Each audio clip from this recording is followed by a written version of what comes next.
வாய் நம்ம இந்த நான் எத்தனை வரான் இவன். டேய் நேதுரா இது எலுமிச்சை சாப்பாடா? எலுமிச்சை சாப்பாடா கூட. மீன் குழம்பு போயிட்டு எலுமிச்சை சாப்பாடுன்றான். பரவாயில்ல. 5 ரூபாய் இருந்தா ஒரு வடை வாங்கி சாப்பிடலாம், 10 ரூபாய் இருந்தா ஒரு டீ குடிக்கலாம், 20 ரூபாய் இருந்ததுன்னா ஒரு தண்ணி பாட்டில் வாங்கி தன்னோட தாகத்தை தணிச்சுக்கலாம். இது எதுவுமே இவங்கள்ட்ட இல்ல. கொடுத்தாலும் வாங்கிக்கவும் தெரியாது, வச்சுக்கவும் தெரியாது. நாம கொடுக்குற மிச்ச மீதியை சாப்பிட்டு நம்மளையே சுத்தி சுத்தி வரக்கூடிய அறிவில்லாத அன்பு ஜீவன்கள்ங்க.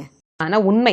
ஏன்னா அந்த நாய் பைரவரினுடைய வாகனம் பிரார்த்தனை பண்ணுமா, இந்த வீட்டுல என்ன இப்படி குழந்தை மாதிரி பாக்குறாங்களே, இவங்களுக்கு ஒரு குழந்தை பிறந்தா அந்த குழந்தை சாப்பிட்ட எச்சி சாப்பாட்டை நான் சாப்பிடணும் பைரவரே அப்படின்னு அது பைரவர்கிட்டையும் கடவுள்கிட்டையும் வேண்டுமா. அப்படி ஒரு நல்ல குணம் அந்த நாய்க்கு.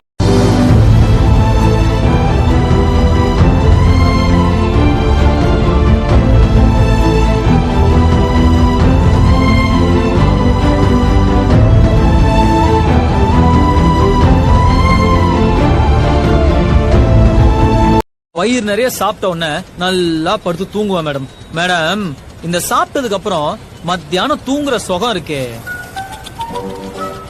அப்படி